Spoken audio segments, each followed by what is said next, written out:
This happened a few winters ago. I had just finalized my divorce about 6 months earlier, and to put it lightly, I needed a reset. Christina, my girlfriend at the time, suggested we take a trip somewhere quiet, something different from the chaos I'd been dealing with. We found a rental on a lake in upstate New York, and I booked it for a week without much thought. The place was exactly what I was looking for. A modern but cozy house positioned right on the lake, surrounded by woods, with only a handful of other properties scattered along the shoreline. Most of them were empty. It wasn't exactly peak season for lakefront living. I welcomed that, though I really just wanted to be as far from civilization as possible. The host wasn't going to be there, but he gave us some detailed instructions on where to find the keys, some stuff about the house. All the standard Airbnb stuff. We arrived in the morning, and when we got there was a small packages sitting on the front steps waiting for us. There was no return address, just a little handwritten note that said, "Enjoy your stay, make sure to stay warm." That part was kind of cute. But there was something else in the package at any box of matches. We figured it was some kind of welcome gift, a weird one, but harmless enough. Christina left and made a joke about how the upstate people have always been a little odd, and that was that the next 2 days were exactly what we wanted. Long hikes through the snow, hot drinks by the fireplace, total peace and quiet. Oh yeah, I should probably mention that the snow had been steadily falling since we arrived. Not quite a blizzard because there wasn't that much wind or fog, but there was enough snow to make the landscape feel untouched. It was perfect. I think it's a good time to describe the layout of the house, at least somewhat. The master bedroom where we slept was on the second floor. It had these massive windows across from the bed that overlook the lake. The roof, or at least the windows, must have been pretty thin because we could hear the patter of snowflakes from inside, which was a really nice touch. There was also a skylight in there, so we could fall asleep to the beautiful sky and snow. Sometime after midnight, on the third night, I woke up to a sound. It was barely audible over the sound of the wind, and the snow. The first thing I noticed was actually the storm. The snowfall had gotten considerably heavier since I had fallen asleep, and the outdoors was starting to resemble more of a blizzard. I shifted my focus back to the sound and realized why it stuck out. It sounded man-made, almost mechanical, unlike the natural sounds you'd expect to hear out in the wilderness. I quietly got out of bed, careful not to wake up Christina, and I made my way across the room. I looked out the window and saw the last thing I expected to see. As now mobile, it was moving slowly across the ice. I know it's not the most abnormal thing. People drives now mobiles on frozen lakes all the time. But I was just so confused. Given how late it was, like I said, the snow was falling more heavily now, so visibility wasn't great.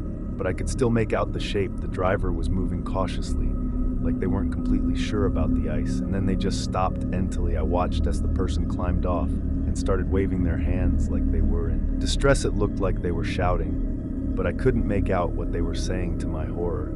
I realized that they were facing in the direction of our house. Did they know we were there? It was impossible. Either way, it looked like they needed help. So I woke Christina and told her what was happening. Then I got dressed, went downstairs, and stepped outside onto the deck. It was freezing, even with the layers I was wearing. As soon as I opened the door, I got hit with another surprise. The person on the ice was a woman. I could tell because she was shouting for help, saying, "Thank God, someone's there," and repeating that she lost her little boy somewhere in the snowstorm. It sounded like she was crying or borderline hysterical. It wasn't a question of whether or not I'd help. If there was a child out there in that weather, all alone, they weren't going to last long. I laced my boots and made my way toward the lake, telling Christina to stay inside. As I approached the woman, I started to make out more details of her appearance. She was bundled up in a thick fur coat, and her hair was pulled back into a tight braid. The ice was completely solid. There wasn't even a chance of falling through.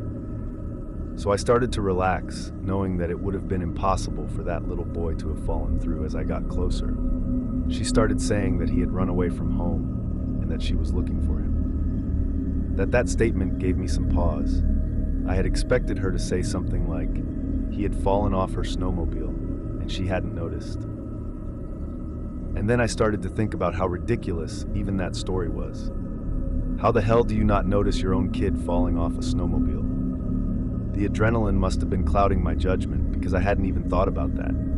until right then. I was just about to ask her for more details when she said something that literally made me freeze. She asked me if I still got those matches, and I could tell she was smiling for a split second. I had no idea what she was talking about, and then it all clicked at once. The matches, that package from the first day, the notes she had left it, not our host. Before I could react, she reached into her coat and pulled out a gun. She demanded my wallet and phone, and I gave them to her.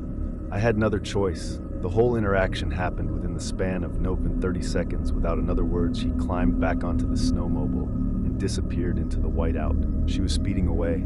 I turned towards the house and ran as fast as I could on the ice, shouting for Christina to call the police. The whole time she was already on the phone with them when I finally made it back to the house. I locked the doors and paced the room, still shaking. I kept looking outside, half expecting to see that snowmobile circling back. The cops showed up about an hour later. By that point, the fresh snowfall had already covered any trap that woman had left behind. Christina was hysterical, but I was mostly angry. I had come here for peace.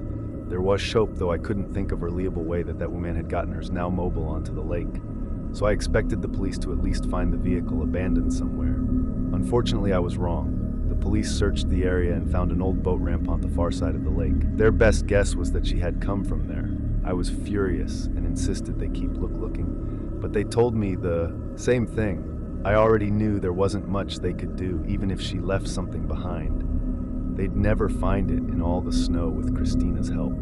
I tried tracking my phone, but by that point it was already offline.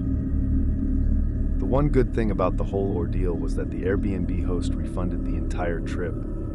He sounded genuine on the phone and confirmed that he knew nothing about a welcome package. But something about the whole thing didn't sit right with me. How could that woman have possibly known we'd be staying there? And why go to such elaborate lengths just for a simple robbery? I couldn't help but think the host had something to do with it, but I had no proof. I brought it up with Airbnb, but they were about a shelfful, as you'd expect. I know I've always been a paranoid guy, but for the longest time after that I couldn't help but feel that my ex-wife had something to do with it. It once makes me angry writing about this. I can just imagine her stupid face laughing at my expense. I've since come to terms with how likely that possibility is, but the whole thing still doesn't make any sense. Even now, I have no idea why someone would do all of that just for a wallet and phone, unless they were seriously messed up in the head and got some kind of sick pleasure out of it.